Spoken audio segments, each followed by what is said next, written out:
Press conference na akoso bebre nyame aduma weekendi nyame aduma echinane Sunday clubs coaches no akasa bebre by ken ma mensha asese anopa no ye story bi na me we interest wo so anopa na ye story na me pese me ye further checks about that story and anopa sa story now ye make us more interest ne say Fedi Valverde ne Enzo Fernandez swap deal bi nanka Fedi Valverde e free Real Madrid no aba Chelsea na Enzo Fernandez free Chelsea about Real Madrid. Oh yes, our story na we interest so na me hear checks about that story. But once our story no enkofo e posti reporters ne reporters our story ne pa. Ken personally story ni is strange kakra de mame and me find it very difficult say me diatum say sa di we betimi abaso say Real Madrid beja Fedi Valverde kwama na ko Chelsea na Chelsea ama Enzo Fernandez about Real Madrid. It's strange and I may find it very difficult to believe this story. By football here, you can never say never. Bibia beti Messi ewo football. Ken, semi kujina baby. Na me kase Enzo Fernandez nimbo ba. Na me twa ntro de akere me ho. Boy e friend ball no. Enzo Fernandez onimbo nebo. Ya hwe no. Ya witness it. We prove at the biggest stage ewo World Cup with Argentina. Obo boniye. Oba Chelsea. Wa perform ya bobo ama obi enim say bo ade ne ye ka ne ball no. Enzo Fernandez enim ball ne bo. There is no single human being out follow football de no kreka asembe ka tro say Enzo Fernandez enim ball bo. Ball ne di onim ball ne bo. By ken no kre eye ba akopɛ. Enzo Fernandez ejina ha. Na Fedi Valverde jina ha sen a. De bia me peke Fedi Valverde. Between these two. And they are so say Enzo Fernandez jina ha say. Na Fedi Valverde jina ha say men peke ba akwa. And yes Enzo nya di by de bia me peke Fedi Valverde. And yes Fedi Valverde esi akande ba Real Madrid. And yes Fedi Valverde etimi bo as a defensive midfielder. Otimi bo as a central midfielder. Otimi bo as a right winger. Ahunchire ba mpokra etimi ko yusu as an emergency right back. Enye nwa. By one major reason why me choose Fedi Valverde over Enzo Fernandez ade ba akopɛ one major reason consistency amede mani ehu football na ye boni sese ne ken ubetima hunu ball ne bo ubetima possess a lot of quality ubetima ma ewo wiase na talent na emum se ye kotoba timu na wo performance ne untimi ma continuous performance at the highest level eya na dene say ubetima dru sa top level no and se ofa Enzo Fernandez in as much as onimbo nebo or perform very well no Enzo Fernandez major problem when ya say pa no consistency ne performance no ontimi mani ngina so saa enti ene uko Chelsea bo ko ni mpokra na Enzo Maresca ebo two deep central midfielders obo Caicedo no abo Enzo Fernandez between these two players Obusa Chelsea players ni na say akwanya wo ho omunyi ba akwa dodo na be yi Caicedo because apart from Caicedo ne performance and the quality no oma continuous performance and consistency wo e ka ho bi mpokra no age omu player of the month and now for Fedi Valverde we prove time without number say ebobo season in season out odina na so sa and from one position ade Fedi Valverde bebo say obo won finfin ho obo right wing obo as a right back ne performance or the bebon no eno an or the bebon enti ene se Enzo Fernandez gina ho na Fedi Valverde gina ho akin me katamini na me peke ba akwa enye se ba akọ e wo soro se ba akọ to the extent say chenchina emutwe na mum the major reason why I mefa Fedi Valverde no consistency level se ne Fedi Valverde si akan ma wa unim say the next 2-3 years obetima perform at the highest level so sa story na be na no pa no two players ne de minjin di say Real Madrid for be sa dio no Fedi Valverde oye key edema Alonso and Real Madrid bobo no oko Barcelona why your story be say Oma cry a friend say Fermin Lopez asa say aye training and yes a training no ye ne keke wan kwahye gym na mum Fedi abrante friend say Fermin Lopez aba pitch ne so aba field ne so and aba be training e ama Barcelona which I believe a good news edema Barcelona bobo no Ken at the time of Barcelona ne hete fisi akan no ana Fermin Lopez ekunya muscle injury on the left leg no enti Barcelona for the betu just say Fermin Lopez bet ne fie for the next 3 weeks and also betting a fee. And to a game omo boy against Real Oviedo ye huno. Omo bo Sociedad ye huno. Na no omo bo PSG ye huno. And omo game omo ni team a friend says Sevilla bebo El Ramon Sanchez P1 ye huno.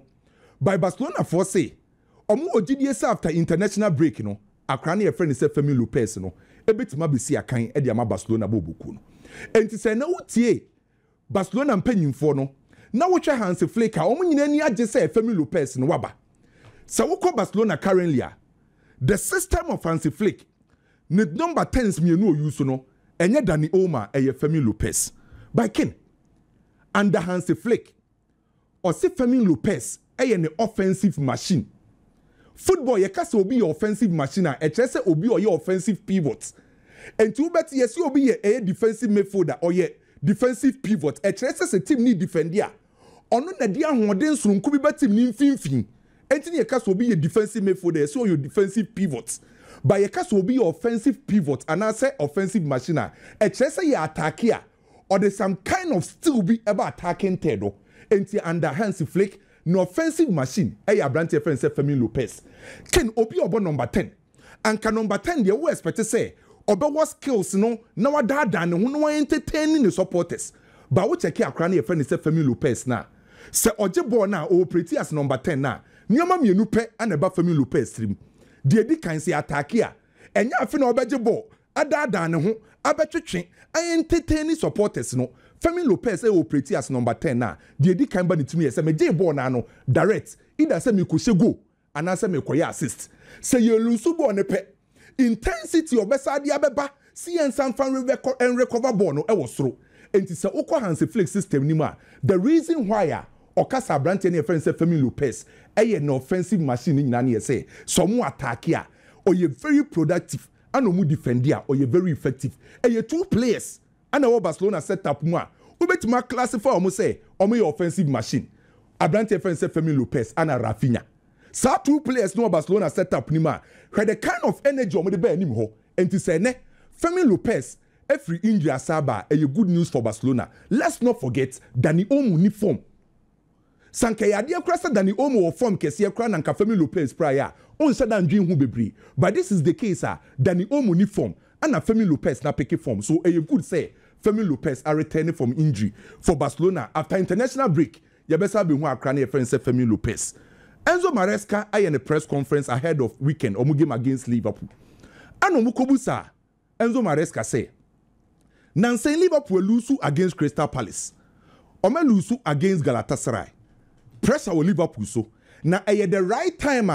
Chelsea bet Messi Liverpool bet ne ho obese Liverpool boboku na and Enzo Maresca say there be ono die onhu ne say the right time na Liverpool team no emfa ho so mu lose matches no still na no mo strong asem na Enzo Maresca aka na enkofo ntiase by kin in a way meti Enzo Maresca say emfa ho say Liverpool last two games no man koye no eno nkyere say wo ye Chelsea a wo kwa kwatwa for Liverpool so because one Chelsea na ye ka na asem no say Liverpool team no lose in the last two games what is the recent performance of Chelsea na say Chelsea so wo form na sanka ya de say Chelsea recently omo wo form no mo kwa kwatwa Liverpool o lose a obeka say in a way and I'm Chelsea form no ma picking into no ometima kwa hadwen by emfa say Liverpool lose in the last two games Chelsea now so kwa bono Chelsea so performance na the best we Chelsea performance na the best is in China check the number of injuries at what Chelsea camp we are talking about key players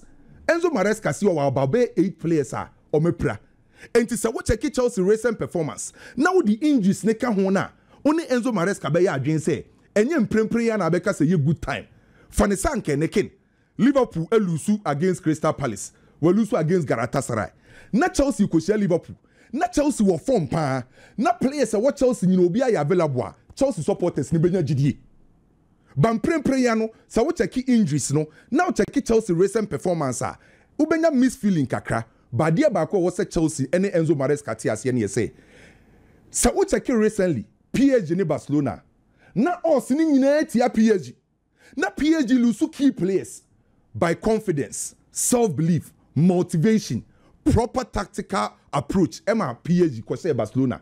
So enye always the case say ulusu key players and no so ba kwese o nkonko wini Chelsea enfa so lose key players enfa won say Chelsea air drop points na say no Chelsea so betima pick some confidence and motivation bi e de akwa ko face team e friend Liverpool enti asem na Enzo Maresca kan in a way metiasie because of Chelsea recent performance and injuries na mum enfa ho ne de esi wo Chelsea no Chelsea so betima akwa ha team e friend Liverpool adwen slot ewie ne press conference no na okasem ba ko bi manage ho omukobusa slot e wo Liverpool say so far ne striker Isak sen ana o say so far wa hye one goal no by na dia ba ko na e ha ne pa no anye pre-season so ne fitness na e wo form by gradually Isak picking fitness level no ba dia aka e wo Isak bobo nim ne ye say ne ball no obo no aka se oba adjust to Liverpool teammates no na Liverpool teammates ne so adjust to Isak style of play so basically the slot e kan nyina ye understanding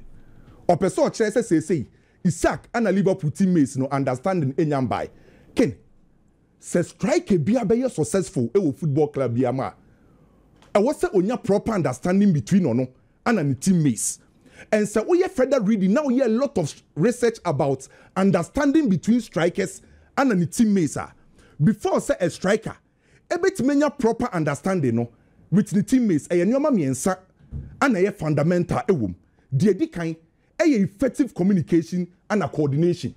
The moment Albon says striker be our effective communication, good relationship between one and the teammates, coordination equals no or taisha goose.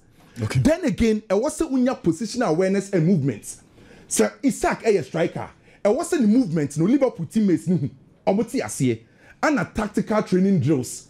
Omuko training na how on the first one link up. And it's a Liverpool team as a case study. At the time, Ana Fernando Torres air striker o Liverpool no. Require no first on the relationship between no Alonso and Gerrard. Omuti omuhwase. Suarez eba Liverpool team no banging in the goals. Where the relationship between Gerrard, Coutinho and Sterling. Mohamed Salah.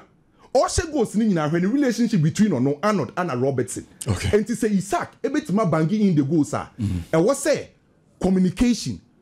Then and what's the time biano omu training no omu nya sa tactical dress no omu team movement na se enti nyoma miensa communication coordination positional awareness and movement and a tactical training drills no say Isak any Liverpool teammates no eti omo ho ase a trust you me will believe say Isak ebe ye successful Liverpool or quality ni bibia dia kai understanding between ono and the teammates no obesha ase a goals no Kwame Dela on Alexander Isak odos and Ken, may I say na ma monitor Jabi Alonso in the press conference na oye no. Na beyond the Ferdi Valverde conversation I have no and na yenka wan sembio no. And Central for no onbe cause problem e dia ma Jabi Alonso pe. Ken na questions no Jude Bellingham Adagule. Say Adagule 10 na obo no. Obobo ni ye we're forming a perfect relationship with Kylian Mbappe. Jude Bellingham aba. We say Jude Bellingham be 10 position no. Adagule right now the concentration for the say that supporters name obias yem fa Adagule nko 10. And coach ne say ono SSA ball no be brave for Jude Bellingham who Jude Bellingham as number 10. And they say where the conversation is at the moment they say Adagule, Jude Bellingham, why number Real Madrid number 10? And then questions, you know, left, right, center, coach, and say these two players can play together. A bit me about say in some games, Adagule bet me about number 8, Jude Bellingham bet me about number 10. A bit me so about say Jude Bellingham can go inside for Adagule to play as number 10, but the two can play together. The last time and previous times we saw them about together and clearly na balance nini ho. So let's have a conversation. Ken. Menyanka Jabi Alonso are finding solution in ya because it looks like this conversation will keep on popping up. Jabi Alonso, right from day one, what you say, ope Adagula, some papa. Real Madrid first game under Jabi Alonso was a game against El Hilal. Boy no free bench in a by. Satam no Rodrigo Goes and a ball. And no free bench by. But a free bench by boy right after that game against Pachuca. and on starting so all used to Adagule inside midfield. We're all surprised and say Adagula Yenimino. Real Madrid eton as a number 10. And obey operating from the right wing because number 10 for no left for no. Don't want to more operating from the right wing. Last season, Carlo Ancelotti be catcher and say Adagule can play as an mate. Empono na Carlo Ancelotti throw so be yes. It's your own say coach, you know. I try Adagule as a number 8 na ono ne control sometimes so can Real Madrid the bola. Omutimi ma Adagule. These are pre-season games no. O ma Adagule begina number 6. Na o controlling game no the mom. And first okay, maybe the coach want to give him that role. And continue even against Salzburg. Salzburg game, the coach wanted to accommodate all of them. Chouameni, Adagule, Jude Bellingham, you know, Salzburg is not person come accommodate to Munina. So he went 3 back. And I'm Chouameni call in the central defense only for them to accommodate all these players. It looks like it was working until the Paris Saint-Germain game. PSG Forno at this month's Real Madrid Mamusa. Nah. Akwanu Jano number 6 and number 8 wa defensively Real Madrid have issues. And the coach started to say Osasanensa. Fortunately for Adagule and the coach, Jude Bellingham was injured yesterday season, you know. It's season, you know, or started Ada as a number 8, Extra or bar number 10, you know, while forming a perfect relationship with Kylian Mbappe. And then Ubisa Madrid fans almost say they see Mesut Ozil, Cristiano Ronaldo kind of partnership because Adagule footballer or football no Kylian Mbappe wa form a bond, you know. Kylian Mbappe will be saying about Sabon no come was bebre Adagule it look like say Manchester supporters well it's all the same the conversation Kairat mo Karakanesa Kairat mo na and you say or you say from karate for you're from saying you know,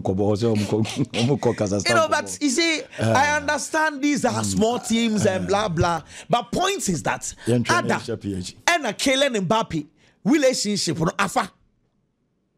But you see Jude Bellingham inclusion here different because Jude Bellingham the coach won't even say Ada ne we now find me dropping Jude Bellingham, so Jude needs to play the number 10 role.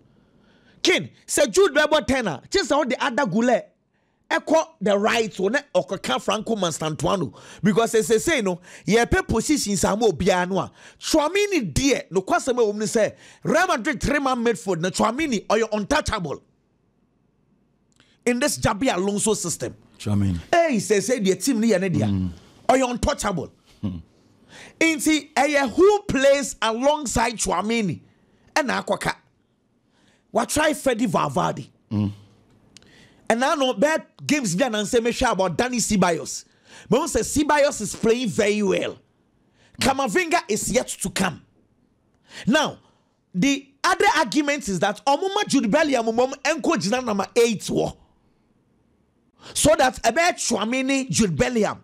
Na Adagule na abone 10 because adia Ashesha aircon you don't want to touch it.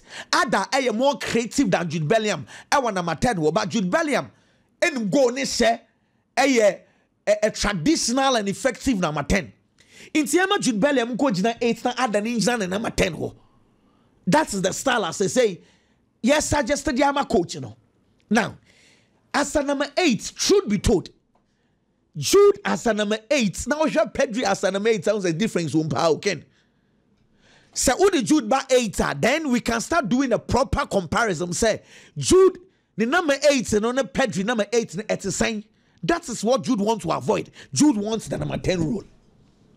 And they say, I have some coach and say, "Mano, game will be no coin of befaso ashiseno." But my point is that, any the BC Biano, if he's accommodating these two, then Kwame's conversation comes in. Freddy Valverde, no, I bet in a bench. I was soon a problem. So Obama Bellingham, any other Gule abo. Alongside Chouameni, then Freddy Valverde's numbers in the game. Ebe form. Ya Chouameni no kwa na yeso obana. Na say ko touch na number 6 on the one bio. Ananka ususu so before. And they say nkomo no gusu e koso. Kylian Mbappe so the no kwasam ne wom ne say na adagule pass board man passes bi ho a Jude na gina number 10 na pass ne enko and then I tell you ono a be ko nanim. So let's see what will happen. Ken Barcelona for confirm say Lame Yama will pray 2 to 3 weeks. And say kwa no mo person mo na ko spell De La Fuente abre. Yeah. Almost we pray. Into weekend game no Bobby. Almost watch it in 9. Na yas na ya ne ya no. Omo de bend bandage abona yas na omo de bi abona 9. Enti ontime nko national team. Enti Sevilla game no mo bi. Enti wa mo Sevilla e chese ontime automatically umbo. Ontime nko bonti no. Hey. Na omo na den. Ada no mo ye De La Fuente sa. De La Fuente anyade. Se player back company we pray so nya. O se na ompraye. And then central for Bisano. I was listening to him. O say na no ne boy no kontokwa. Asam o say boy no. Obaye no. Wan kan chomo say ne yase anase ne chiye ne ya. Obobo ni wie no be ka kire o mo say o Philippines into De La Fuente so ono nya den. Into na mo blame Lame Yamal no so say wo feel so who Philippines before the game and then I won't can share coach no. Ne ya bobo na wie na oba be complaints. Hwe asem we start ya cho, ma me ka sam kire. Sa game no a okay say Fabian Ruiz.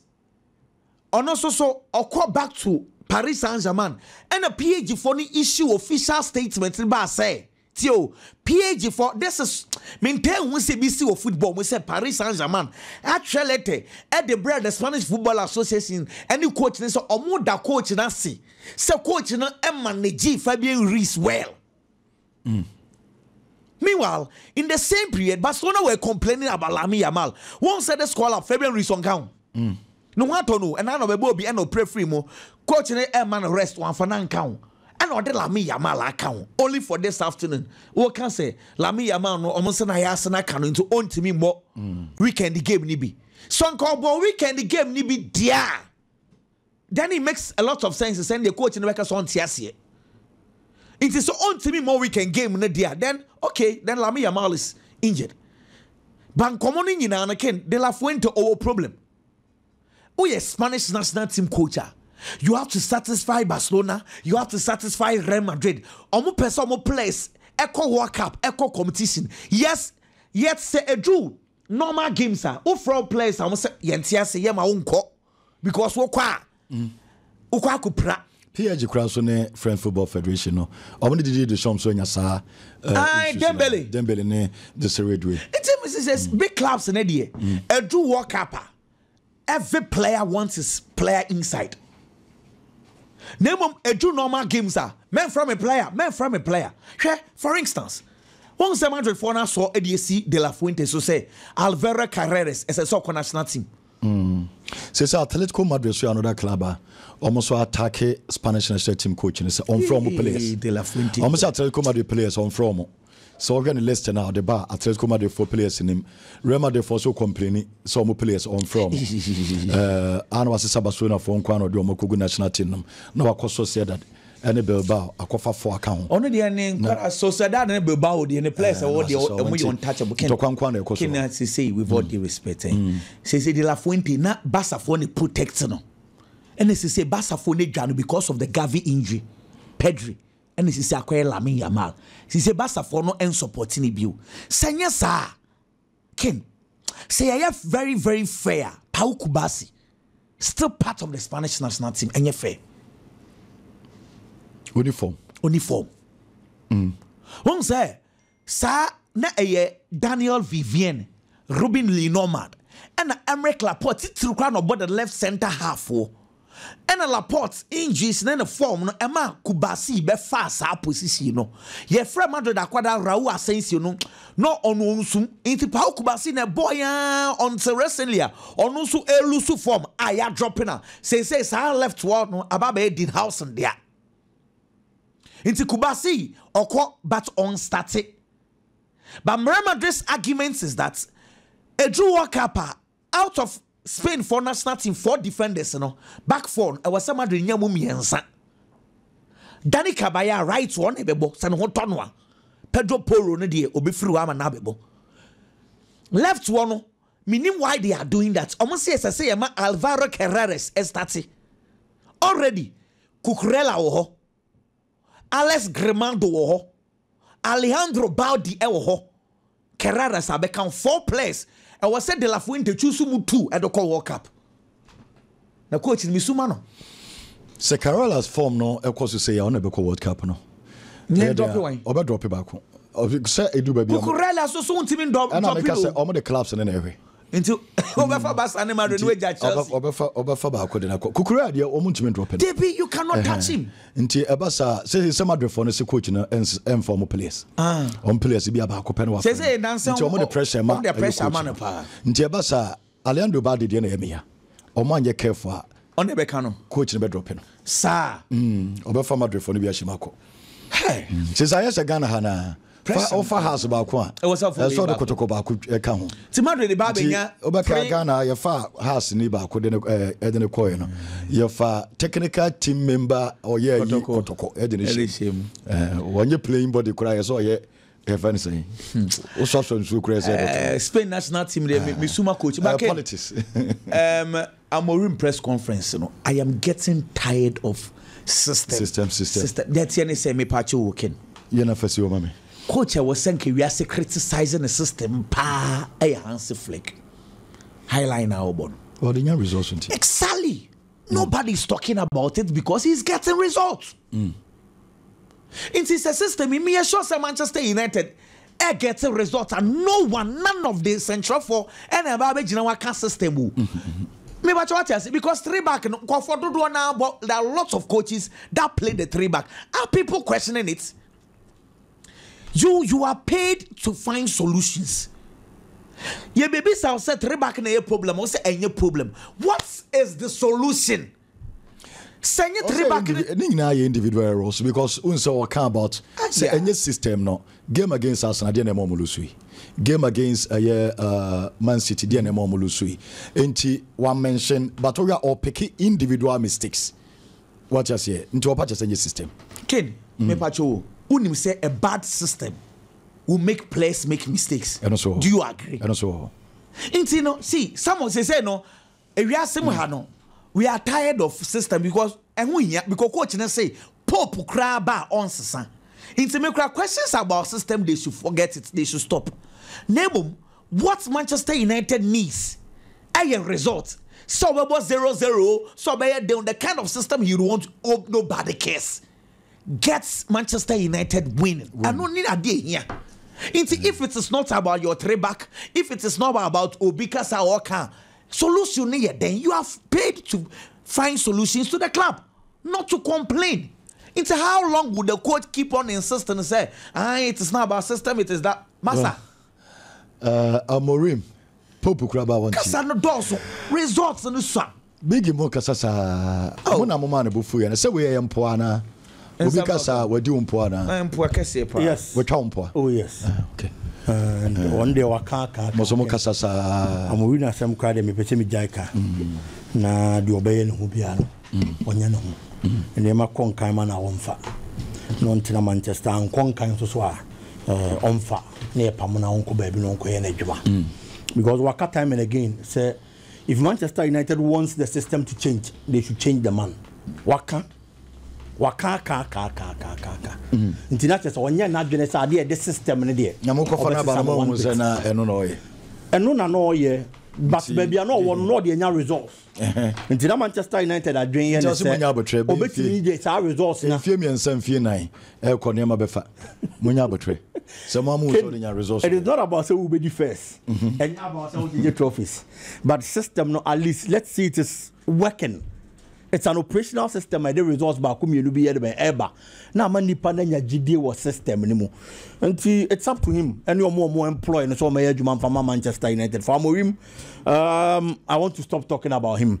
Ken Chelsea. So obi ba be share obi anan. Na nipa re be fidie na owo honom no a. Ejina adwuma na de wa be hye na nan na oye. Ene be ma nipa re fi de wa ba be hye na nan no. Manchester Asemana Yeka to date. nipa dodo na we are Manchester United supporters talk about Sir Alex Ferguson.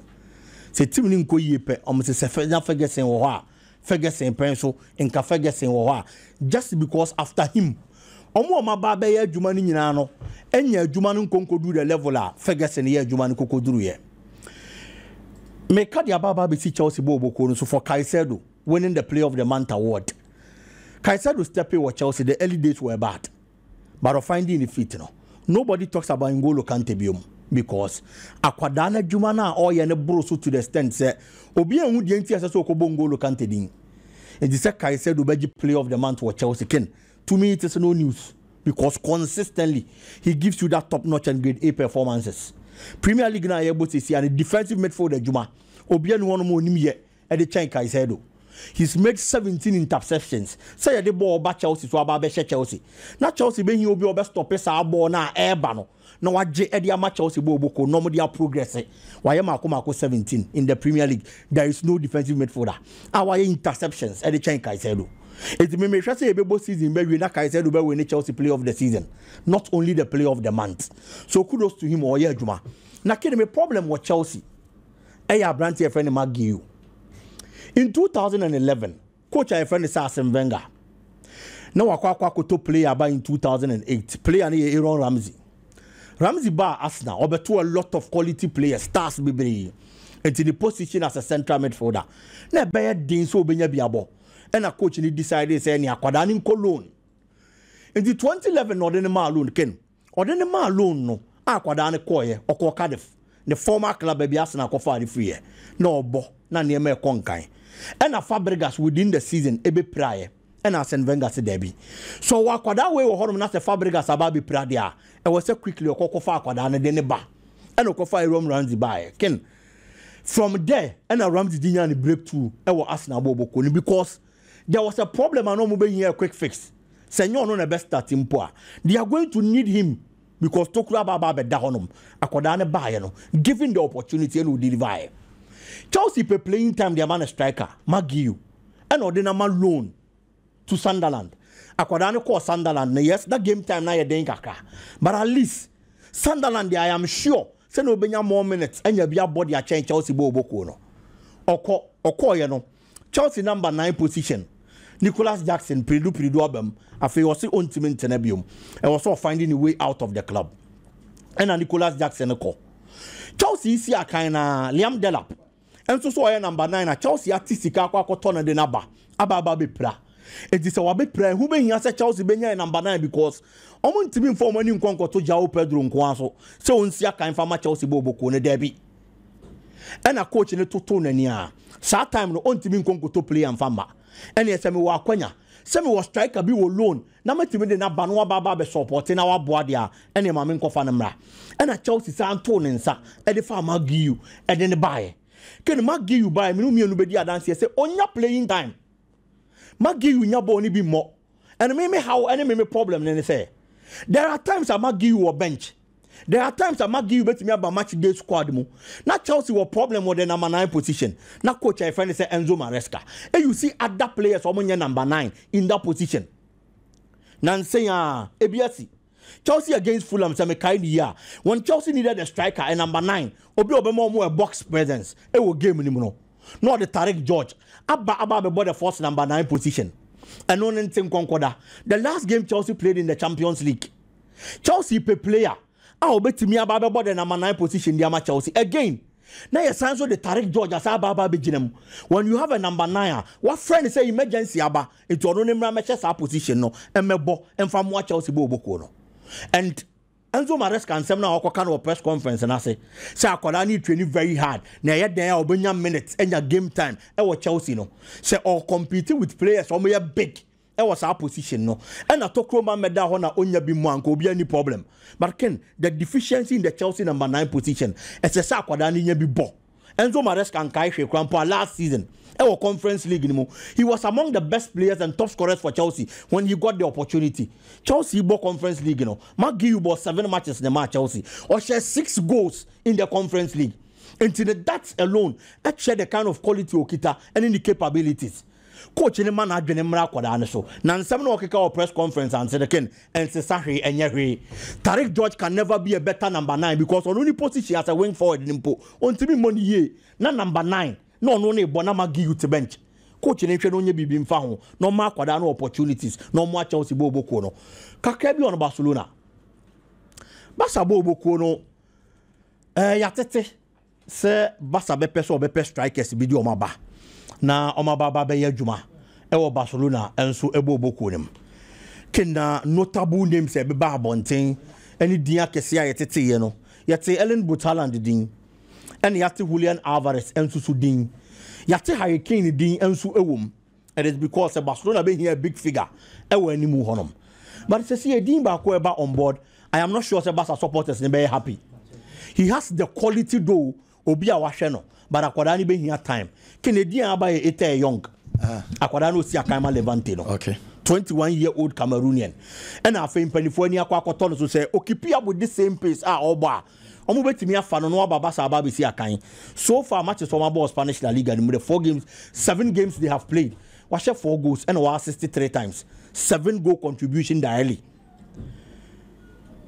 7 goal contribution daily on the Barca top scorers in Europe because Barca top scorers na Juan Ferran Torres Lewandowski community will be a 4-4 and to say so no need din aba on board e bia na probably ni nyina be yesikasem because Alvaro Julian Alvarez Ellen Butaland Harry Kane miensa we obi ene won ma obenya ne less than 100 million it Barca way other options and I think say Ete Young be a very good signing but I know Barca supporters they don't come on so because they are going to need a star man I will be leading the lines they are more I won't pay a crab kukwasa Debbie in fairness yo Mose has so the strong lineup and APM will be chim we are very come Anna okay when you say time me who said you what's the picture we are trending pa Amori modern boba from bia no moko yi eye picture we dia ba oni asamoja na John Boy hi Brazil Ghana Portugal okay at Ruben Amorim na na Portugal jersey number 20 ina for munya abotre Ruben Amorim onimbo born obono oboti ya Ghana ono yekruba na bomo de yekruba o de bia semka nana nka yokako fa number 2 fufura fi fufura so aba unim say clubs na and support say man you supporters no ye mo aye asufo no se ya no mo pe no na ombema Ruben Amorim atena e boy o Amorim fra Samoja so ne Samoja sino mo nto se ya beboa Fobi o what you say wow na se se no we pan isa I don't say o ya to hey Samoja don't find the pictures in the me Biggie Fobi what will the pictures in be yes don't say someone